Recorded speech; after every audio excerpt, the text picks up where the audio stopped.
You've probably heard a lot about AI lately. I mean, who hasn't? But there's something specific happening right now in 2025 that feels, well, different. It's the rise of AI agents. It's Hmm. easy to just lump them in with everything else, but our mission today is to really try and cut through that noise. We want to understand what these agents actually are, why they're becoming such a big deal, and maybe most importantly, the kinds of specialized teams being built right now to create them. Exactly. We're definitely moving beyond, just tools to generate text or automate really simple tasks. Right. We're talking about autonomous systems, systems designed to act, to achieve goals pretty much on their own. hmm And that needs a whole different way of thinking strategically and, yeah, different kind of team to build it. Okay, so let's dive deep then. We're looking into this world of AI agents, the teams building them, and we're using the sources you've gathered, all those articles, research papers, industry reports, kind of as our map through this landscape. Yep, that's the plan. Our goal is to really get a handle on where things stand right now, what the tech is, who's building it, what tools they use, the value they're supposed to create, the inevitable challenges, and where it all seems to be heading. Okay, so let's start right at the beginning. What are these AI agents here in 2025? How are they different from, say, the generative AI like ChatGPT that everyone's familiar with? Yeah, that's a good question because honestly, when I hear AI, my mind often still jumps to something like, drafting an email for me. Is that an agent? Not, No. not really. That's a perfect example of generative AI, actually. Hmm. It's brilliant at producing content based on your prompt. Okay. An AI agent, as the sources are defining it now in 2025, it's a step beyond that. Think of it as an autonomous software program. It's engineered to perceive its environment, process information, make decisions, and crucially, execute tasks to achieve a specific goal, often with pretty minimal human help. Okay, execute tasks. So it wouldn't just write the email text for me, it could potentially send it. Potentially, yes, and maybe more. That marketing email example in the sources, it illustrates this really well. Gen AI drafts the email content. Right. An AI agent system, though, could potentially draft it, then maybe access your CRM to schedule it, then monitors performance like open rates, click-throughs, and then, based on those results, it could decide on and execute follow-up actions, maybe sending a different email to people who didn't open it, Mhm. all without you needing to step back in after setting the initial goal. Ah, okay. They combine that reasoning ability with the capability to actually interact with other software, other tools, other APIs. Got it. So they're kind of like an operational layer then. They're actively doing things in the systems, not just handing me back information. Precisely. They break down a complex goal, like increase engagement, into smaller steps. They figure out which tools or APIs they need to use, plan out a sequence of actions, and then they just execute. They're moving from just being info providers to being active participants in workflows, even driving decisions. So what's making this possible now? In 2025, what are the sort of key advancements letting them do more than just, basic automation? It's really a convergence of several big things. One is definitely enhanced reasoning and decision making. Mm-hmm. They're just getting better at understanding context, anticipating what might be needed next, predicting potential problems. Okay. That OpenAI research assistant example mentioned in the sources synthesizing complex information really rapidly across different fields, that's a sign of this improved reasoning. They're making more nuanced judgments. And I've definitely heard buzz about agents working together. That sounds like, well, a whole other level of complexity. It is, and it's a really major trend right now. The shift from single, isolated agents to collaborative multi-agent systems. That's where a lot of the serious power starts to show up. Hmm. You have agents communicating, coordinating, maybe dividing up tasks across different functions. Like that payment dispute example you mentioned. Exactly like that. One agent pulls the customer history, another handles the communication maybe, and a third interacts with the finance system to adjust the balance. They're orchestrating a whole workflow together. How does that even work? Is it just really clever programming? Well, it's enabled by things like more modular software architectures and also these emerging standards and protocols, things like agent-to-agent or A2A, which is specifically designed to let agents talk to each other in a standardized way. It's kind of like creating a network effect, but for AI agents. And they're not just dealing with text anymore, are they? No, definitely not. Multimodal capabilities are expanding fast. They can process images, understand voice commands, interpret data from sensors. Imagine a customer uploads a photo of a damaged product to a support chat. Okay. A multimodal agent could potentially identify the product from the image, maybe check inventory levels using an API call, and then respond to the customer about replacement options. all triggered by that initial photo. Wow. Okay, so they're smarter, they work together, they handle different kinds of data. Are they also getting specialized? Huge trend. Specialization is absolutely key. We're seeing agents designed to become domain experts, augmenting human expertise in very specific fields. The sources talk about AI lawyers assisting with research, AI radiologists helping analyze scans, AI copywriters drafting marketing materials.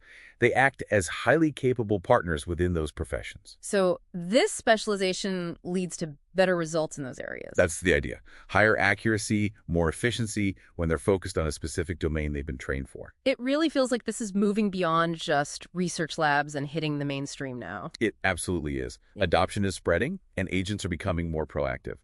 The data we looked at backs this up. Something like 82% of organizations aiming for some kind of integration by 2026. 82%.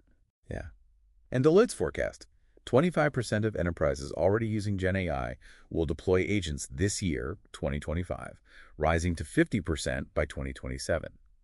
And they're not just reactive anymore. They're starting to analyze data to anticipate problems like potential supply chain disruptions, and then initiating mitigation steps themselves. Anticipating and acting, that's a powerful shift. What kind of tools are actually fueling this rapid development? Is everyone building from the ground up? Oh, definitely not. A huge enabler is the growing ecosystem of sophisticated development frameworks and platforms. You've got flexible open source options, LangChain, AutoGen, or big names that offer lots of control. But you also have provider platforms from Microsoft, Google, OpenAI, offering their own SDKs, often tightly integrated with their models. And those frameworks make it easier to build these complex systems. Much easier than starting from absolute scratch, yes. They provide building blocks for chaining actions, integrating tools, managing memory and state. The market size must reflect this excitement, right? Oh, massively. The projections are pretty staggering, growing from around, $7.5 to $7.9 billion this year, 2025, up to potentially over $230 billion by 2034. That scale of growth really signals this isn't a niche technology anymore. It's becoming a major strategic focus for businesses. So if you're leading a company looking at this, is the choice just build our own versus buy something off the shelf? The sources suggest it's rarely that simple. It's more of a spectrum. You can build fully custom agents using frameworks like LangChain, gives you maximum control differentiation. Or you can buy pre-built SaaS agents, which is faster but maybe less tailored. Or something in between. Exactly. The hybrid approach seems really common, very pragmatic. Maybe use off-the-shelf agents for common tasks like basic customer service queries, but then build your own unique differentiating agents for core processes using those frameworks. So the teams building these need to be good at more than just coding then. They need to be architects. Absolutely.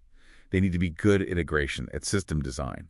They're often architecting this whole ecosystem of different tools and agents, figuring out how they work together, not just building isolated pieces. Okay, that makes sense. So if these agents are this sophisticated, autonomous, collaborative, action-oriented, you definitely can't just assign this to a standard software team. What does this dedicated AI agent development team actually look like? What's the anatomy of that group? Right. Building these complex systems requires a very specific mix of skills. The sources often describe these teams almost like micro business units. Yeah. They're responsible for the whole life cycle: design, build, deployment, ongoing maintenance, the whole thing. End-to-end responsibility. Yes.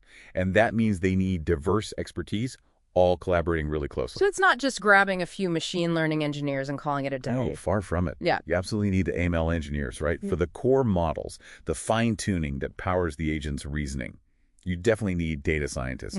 Data is the absolute lifeblood here. Quality is paramount. But a really crucial and sometimes distinct role is the agent-focused software engineer. Agent-focused. What makes their role different from a regular software engineer? They're the ones who really understand how to build the system around the AI model.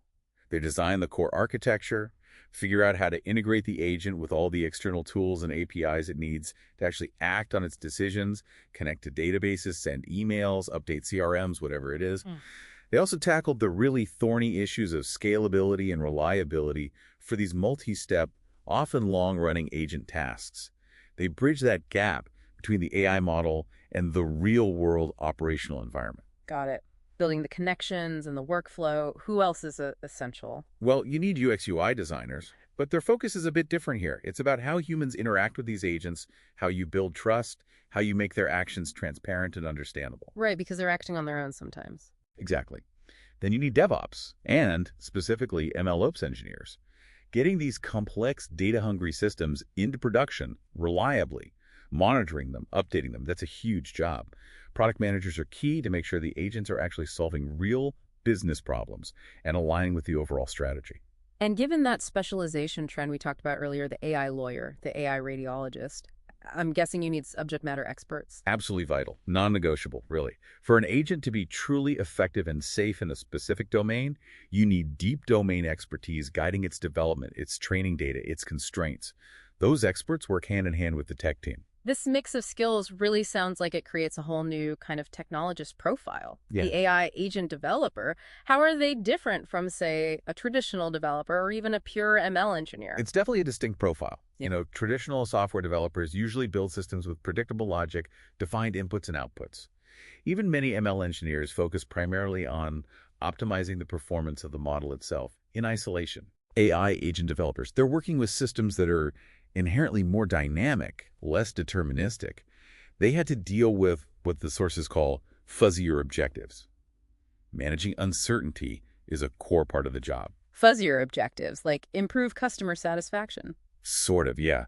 Their main challenge is enabling that autonomous reasoning in action, which means they're constantly thinking about how to integrate the AI models with external tools and APIs so the agent can execute complex, multi-step workflows, often in unpredictable environments. So they're not just building a single piece of code or just training a model. They're architecting a system that understands a goal and then figures out how to interact with the world, digitally or otherwise, to achieve it. That's a great way to put it.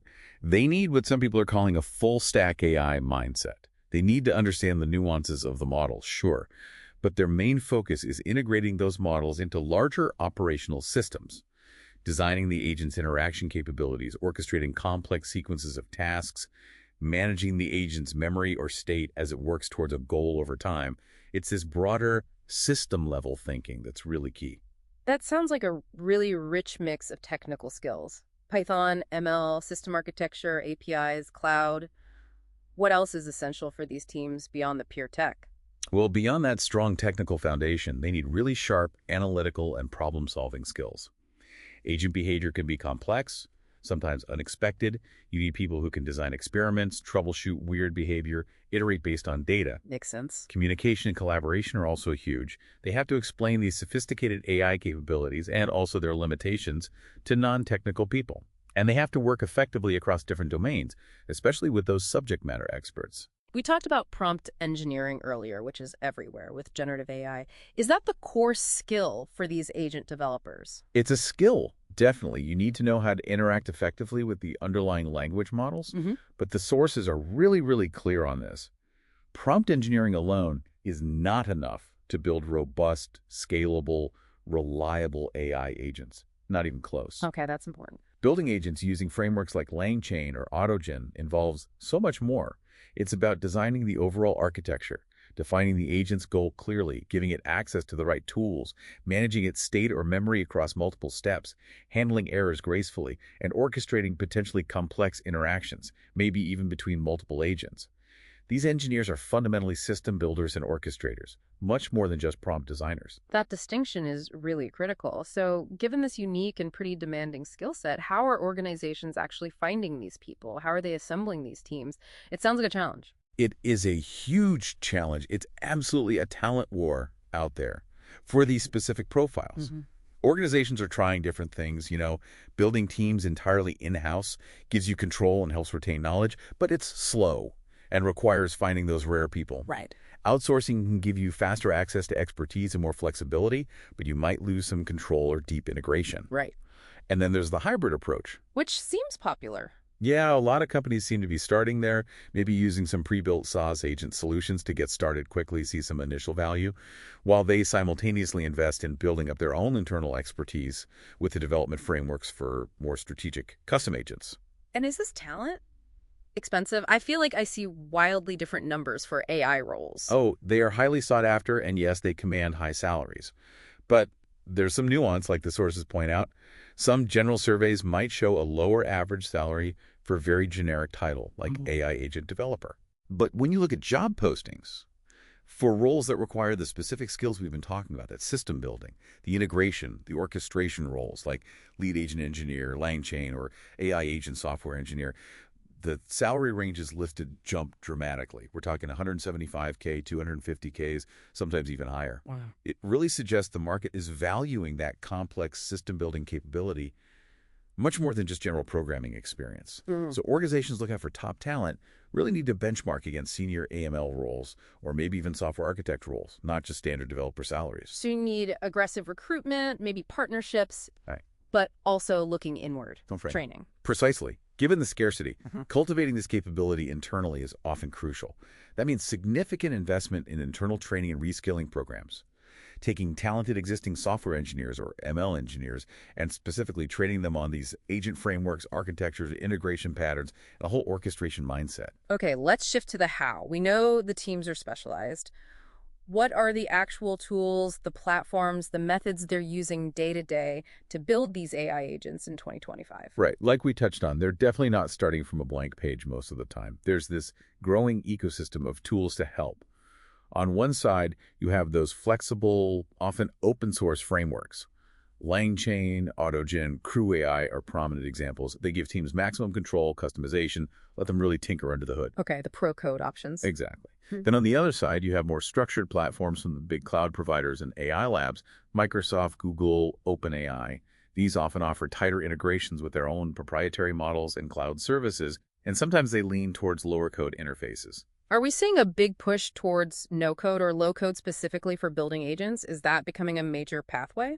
That whole spectrum is definitely emerging for agents, yeah. You see platforms like Lizer aiming for a pure no-code experience. Microsoft's Copilot Studio has strong low-code capabilities for building conversational agents and workflows. And then frameworks like LangChain are squarely in the pro-code camp. So teams might use a mix. I think strategically, yes. Low-code might be great for rapidly prototyping an idea or for automating simpler, more well-defined internal workflows where you don't need deep customization. But for building those core, differentiating, perhaps more complex agentic systems, the pro-code frameworks still offer more power and flexibility. You keep emphasizing multi-agent systems and this idea orchestration. Are there specific tools cropping up just for managing that complexity? How do you make agents actually work together effectively? Absolutely. That's a huge area of focus and development right now. Tools are definitely emerging to help manage that collaboration. Crew AI, for instance, is explicitly built around this idea of defining teams of agents, each with specific roles and goals that work together. AutoGen is designed to orchestrate conversations between different specialized agents to solve a problem collaboratively. LangChain has its LangGraph library, which lets you build more complex, stateful applications where multiple agents, or actors, interact following defined flows. Microsoft's Copilot Studio is also adding more orchestration features. And that A2A protocol we mentioned aims to standardize how agents from totally different systems might eventually communicate. So managing the interactions is becoming a discipline in itself. You could say that. Managing how agents coordinate, share information, maybe even resolve conflicts or disagreements, it's becoming just as critical as building the capabilities of the individual agents. It sounds like the whole development process needs to adapt too. Traditional software development life cycles, like waterfall or even the standard Scrum, might not fit these fuzzy, unpredictable systems very well. That's a really critical point the sources raise. Traditional methods often struggle. Like I said, agent objectives can be fuzzier, more outcome-based than feature-based. Development is heavily reliant on data, involves a lot more experimentation and iteration based on observed behavior, and you've got complex ethical considerations woven throughout. Rigid frameworks can feel like they get in the way. So how are teams adapting agile principles then? Are they throwing Scrum out the window? Not necessarily throwing it out, but adapting it. Leaning really hard into the core agile principles. Embracing change, learning rapidly from feedback, adapting quickly. Frameworks like Scrum are often used more flexibly. The emphasis is heavily on strong cross-functional collaboration, which makes sense given the diverse skills needed on these teams and on delivering value incrementally. Incrementally. How? What's the equivalent of a minimum viable product for an AI agent? That's where the concept of the minimum viable AI or MVAI comes in. It's mentioned quite a bit. MVAI. The idea is to deliver a really scaled-down version of the agent solution very early in the process, specifically designed to start learning from real-world data and user feedback as quickly as possible. So it might not even be very AI at first. Exactly. What's fascinating is that an MVAI doesn't necessarily need sophisticated machine learning right away. It could start as a system based on simpler rules or heuristics, or it could even be a Wizard of Oz prototype. Wizard of Oz, meaning a human is pulling the levers behind the curtain. Precisely. Humans simulate the agent's actions to validate the proposed workflow, test the user experience, and gather data on what capabilities are truly needed before investing heavily in building the complex AI components. The focus is purely on getting something working in the real world to learn and iterate from. So the definition of done for a sprint or release is less about checking off the list of features and more about achieving a certain outcome or learning something specific that can then be refined. That's a good way to think about it. Agent performance isn't static. It evolves. It's an ongoing iterative journey based on new data, new interactions. This absolutely requires robust MLOps practices. You need continuous monitoring of how the agent is behaving in production, evaluating its performance against business goals, and having the infrastructure to quickly retrain and redeploy it as needed. And even with these super sophisticated, increasingly autonomous systems, humans aren't out of the picture, are they? You can't just launch an agent army and walk away. Oh, absolutely not. Yeah. Fully autonomous, hands-off agents are often impractical, sometimes undesirable, and frankly often too risky, especially for high-stakes business functions. Humans remain essential. For what kinds of things? Handling edge cases the agent wasn't trained for, providing necessary approvals or overrides, ensuring accountability, and fundamentally, building and maintaining trust in the system.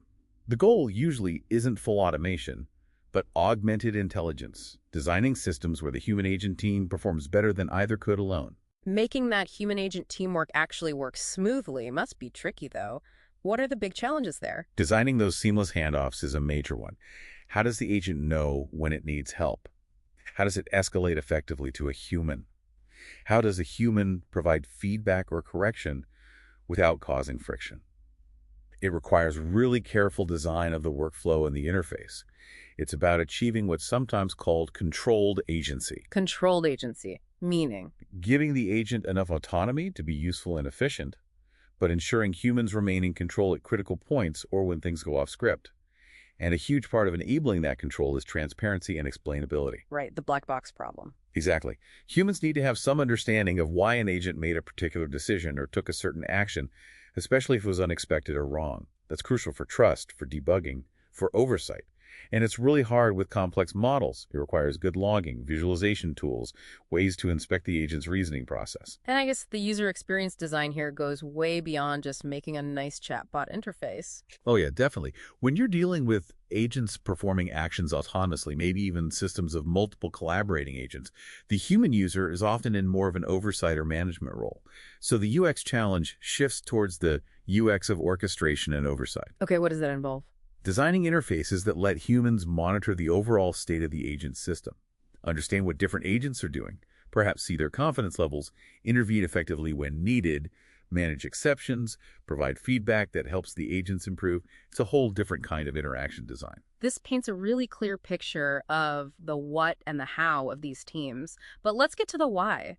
Why should organizations make this pretty significant investment in specialized teams, new tools, new processes? What's the actual business value, the impact these AI agents are having? Well, the strategic driver is definitely about creating significant business value. These specialized teams are seen as pivotal for transforming core business operations. And the primary value proposition initially is often around efficiency and automation. Driving down costs, speeding things up. Exactly. Sources are reporting some pretty impressive numbers, from early deployments up to 50% efficiency gains in areas like customer service ticket handling, sales lead processing, certain HR functions. 50% is huge, but is it just about doing the same things faster, or is there more to it? It's definitely more. It's also about enabling that augmented intelligence we talked about, freeing up human employees from repetitive, data-intensive tasks so they can focus on more creative work, strategic thinking, complex problem-solving, things humans are uniquely good at. Okay. Agents also allow organizations to scale operations, provide 24/7 service, handle larger volumes without needing a proportional increase in human staff costs, and they can significantly enhance the speed and quality of real-time decision-making by processing vast amounts of information much faster than humans ever could. So what does this really mean for how businesses operate day to day? I think the key takeaway from the sources is that it's not just about automating existing tasks one for one. It's enabling and maybe even forcing organizations to fundamentally reimagine and rewire their core business processes. To really capture the full potential, you often need a blank sheet approach asking, if we had these agent capabilities from the start, how would we design this process differently? And doing that successfully becomes a source of competitive advantage. Absolutely. These teams and the agents they build are seen as key drivers of innovation. That specialization trend we discussed allows for highly effective AI partners in specific domains, boosting productivity and quality. Agents can enable things like hyper-personalization at a scale never before possible, analyzing real-time customer data to tailor experiences instantly. What about R&D? Big impact there, too. Accelerating research and development by automating tasks like synthesizing scientific literature, generating and testing code, designing experiments, analyzing results, and ultimately these capabilities can even enable entirely new business models that weren't feasible before. But if everyone can access similar AI models or frameworks, where does the unique advantage come from? Can't competitors just copy you? That's a great question, and it really gets to the heart of the strategy. The sustainable competitive edge doesn't seem to come just from using the generic AI tools off the shelf. It comes from the unique combination of things only your organization has. Like what? Like your unique proprietary data, training agents on your specific customer interactions, your operational history, then tailoring the agent logic to specific goals, rules, constraints to perfectly fit your unique business processes and strategic objectives. And finally, building sophisticated orchestration layers that integrate these tailored agents deeply into your specific workflows. That whole package, proprietary data plus tailored logic plus custom orchestration, is much harder for competitors to replicate quickly. Okay, that makes sense. Can you give us some more concrete, real-world examples of where this value is actually being delivered today? Yeah. Bring it to life a bit. Sure, the sources are full of them. In customer support, like we mentioned, agents are handling common queries, managing support tickets, powering sophisticated semantic search for better self-service portals. Right. In sales and marketing, they're doing lead qualification, personalizing outreach, optimizing ad campaigns in real time. That Verizon example was striking. They reported something like a nearly 40% increase in sales after deploying a Google AI sales assistant. 40%. Wow. What about finance? Huge area. Agents being used for fraud detection, algorithmic trading support, automating the incredibly tedious process of gathering data for financial audits, managing complex billing scenarios. Deloitte's Zora platform, mentioned in the material, is specifically aiming to cut finance team costs by around 25% using agent automation. In healthcare, you mentioned AI radiologists. Yeah, that's a big one, analyzing medical images. But also automating clinical documentation, which is a massive time sink for doctors. Sources suggest agents could automate up to 89% that documentation burden, and that projection that 90% of hospitals expect to adopt AI agents in some form by the end of 2025, that really shows the perceived value there. 90% of hospitals. Incredible. Any other industries standing out? Manufacturing's another key area. Using agents for predictive maintenance on machinery, analyzing sensor data to predict failures before they happen, that can apparently reduce downtime by up to 40%. Also, quality control, analyzing visual data from production lines. Okay. Software development itself is being transformed, with agents assisting in code generation to bugging automated testing. Legal and compliance, we mentioned AI lawyers assisting research, but also things like automated contract review, document analysis. EY deploying 150 AI tax agents, specifically for tax compliance tasks, is a huge signal. Yeah, 150 is a statement. And one more really concrete one, that energy company, AES. They used AI agents for auditing internal controls. The results were dramatic. A 99% reduction in audit costs, cutting the time from 14 days down to just 1 hour, and they actually increased accuracy by 10–20%. Those results are just staggering. So, putting it all together, the economic case for investing in agent teams seems pretty undeniable then. The case looks very strong, yes. Yeah. You've got the massive market growth projections we talked about, plus these reports of tangible ROI from early adopters, efficiency gains up to 50%, revenue increases often cited in the 6–10% range on average. The high demand and salaries for talent also reflect this perceived value. But it's not free money. Definitely not. It's crucial to remember it's a significant investment. There are substantial costs involved, not just attracting and retaining that expensive talent, but also the compute power, the sophisticated data infrastructure, the specialized memory systems agents need to maintain context over long interactions, and the ongoing operational costs of running and monitoring these systems. Organizations really need to do a careful analysis, balancing these significant investments against the expected ROI and the strategic benefits they're aiming for. Okay, this all sounds incredibly promising, potentially transformative, but whenever you're pushing a technological frontier this fast, you're bound to hit roadblocks, challenges. What are the main hurdles organizations are actually facing when they try to deploy these AI agents successfully out in the real world? Oh, there are definitely significant hurdles. They span across the technology itself, the people involved, and the existing processes. On the technology side, probably the biggest concerns right now are around performance and reliability. Well, agents can still be quite unpredictable. Their outputs aren't always consistent. They can suffer from hallucinations, where they confidently state things that are just plain wrong. And there's the issue of model drift, where an agent's performance can degrade over time as the data it interacts with changes. And fixing that is harder than fixing a simple software bug, I assume. Much, much harder. This is where that black box nature of the complex AI models becomes a really practical problem. Trying to debug why an agent made a specific weird decision or hallucinated something is exceptionally difficult. And that unpredictability really erodes trust. Which makes companies hesitant to let them run loose. Exactly. It makes organizations reluctant to give agents full autonomy, especially for critical tasks where a mistake could be costly or harmful. So, achieving reliable performance often means deliberately limiting the agent's scope or building in mandatory human review steps, which can negate some of the efficiency gains. Plus, the tools specifically for testing and validating agent behavior rigorously are still relatively immature compared to traditional software testing. What other tech hurdles are common? Well, the classic ones are still there. Data quality is fundamental. Garbage in, garbage out is truer than ever for AI agents. Scalability gets really complex when you're trying to manage potentially hundreds or thousands of autonomous agents interacting with each other and with various systems. And integration is always a challenge, trying to connect these new intelligent agents smoothly with often old, brittle legacy systems. You mentioned people and process challenges too. Are those sometimes even bigger obstacles than the technology itself? Often, yes. Yeah. I think the sources suggest the biggest hurdle frequently isn't the tech, but what some call the organizational do-over.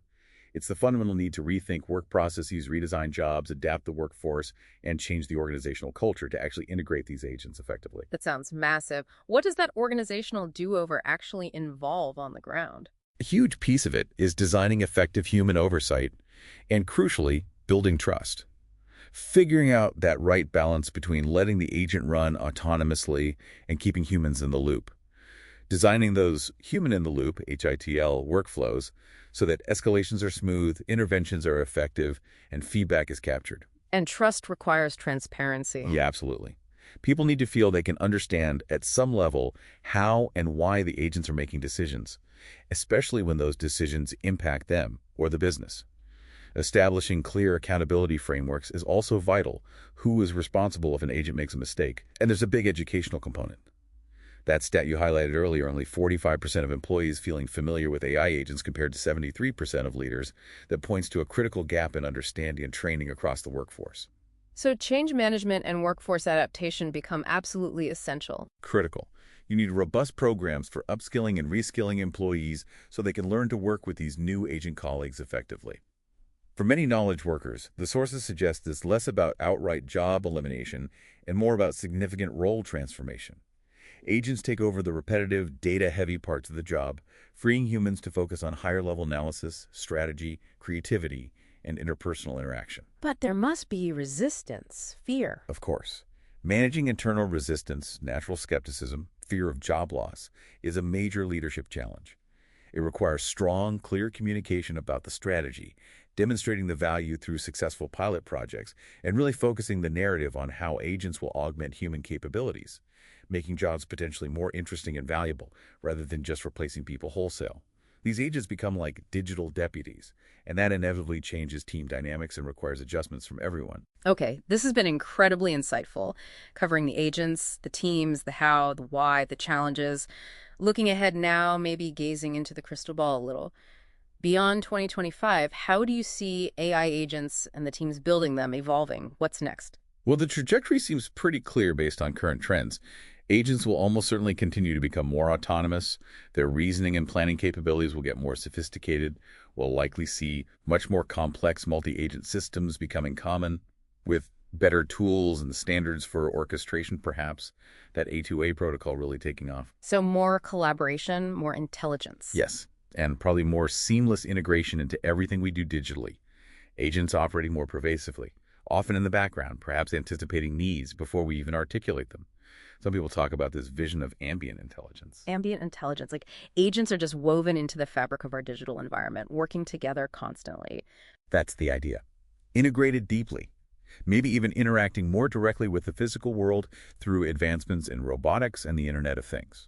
On the development side, we'll likely see tools become even more accessible.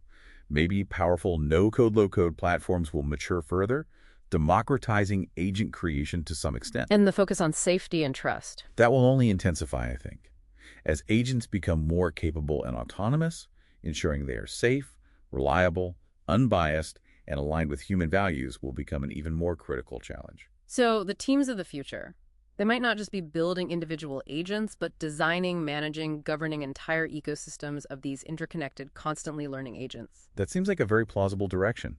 The complexity shifts from just building an agent to orchestrating and managing a dynamic system of agents.